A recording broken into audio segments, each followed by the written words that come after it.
اور دوسرا اہل سنت والجماعت کی تنظیمات کی جانب سے جمعے کے والے دن جو ہے وہ ہڑتال کی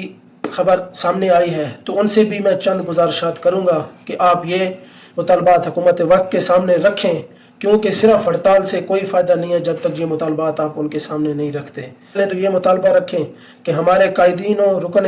شورا اور تمام قائدین کو رہا کیا جائے فی الفور، ان پر جو جھوٹے مقدمات بنائے ہیں وہ تمام کو ختم کیا جائے، اور جتنے بھی شہداء ہیں ان کی لاشیں ہمیں واپس کی جائیں، ہمیں دفنانے دی جائیں، اور جو بھی الزامات تحریک پر آپ لوگوں کی طرف سے لگائے گئے ہیں اور جتنے لوگ بھی آپ لوگوں نے ابھی تک پابند سلاسل کیے ہوئے ہیں تمام کو رہا کیا جائے، اور جو بھی اس سانحہ مرید کے ذمہ داران ہیں یا جتنے بھی مسجد رحمت للعالمین کے باہر لوگ مرے یا لاہور کے قریب لوگ جو ہے وہ شہید ہوئے، ان سب کو جو بھی ذمہ داران ہیں ان کو کٹہرے میں لایا جائے، چاہے وہ وزیر اعظم ہو، چاہے وزیر اعلیٰ پنجاب ہو، چاہے وزیر داخلہ ہو، چاہے آئی جی آپریشن ہو، جو بھی ہو ان سب کو کٹہرے میں لایا جائے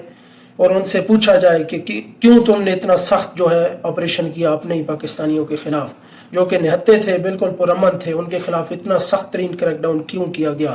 یہ بیٹھ کر بھی بات ہو سکتی تھی، آپ نے کریک ڈاؤن ہی کیوں کیا جب سعد حسین رضوی صاحب جو کہ امیر تحریک لبیک پاکستان ہیں، جب بار بار آپ کو واسطے دیتے رہے کہ تمہیں اللہ اور اس کے رسول کا واسطہ ہے، تمہیں اپنی ماؤں کا واسطہ ہے، ان کے دودھ کا واسطہ ہے، تب بھی تم لوگ گولی چلا رہے تھے یار۔ مطالبات سے آپ بیٹھ کر بات ہو سکتی تھی، بار بار ٹی ایل پی قیادت آپ سے مذاکرات کا تذکرہ کر رہی تھی، بار بار مطالبہ کر رہی تھی، لیکن آپ نے ایک بھی نہ سنی اور ان پر گولیاں چلائیں۔ انشاءاللہ اس کا حساب آپ کو دینا پڑے گا۔ اور آخری مطالبہ اہل سنت والجماعت کا یہ بھی ان کے سامنے رکھیں کہ بابا جی کے مزار کے باہر یعنی مسجد رحمت للعالمین کے باہر ابھی تک کنٹینر پڑے ہیں، خردار دھاریں لگی ہوئی ہیں، تاریں لگی ہوئی ہیں خردار، اور ادھر جو ہے مشینری بھی پہنچی ہوئی ہے کہ اس مزار کو اور ان کو چیزوں کو ختم کیا جائے۔ ان سے یہ بھی مطالبہ کیا جائے کہ فی الفور ان روڈز کو کھولا جائے اور جو ہے بابا جی کے مزار کے باہر سے سیکورٹی ہر چیز کو ہٹایا جا سکے۔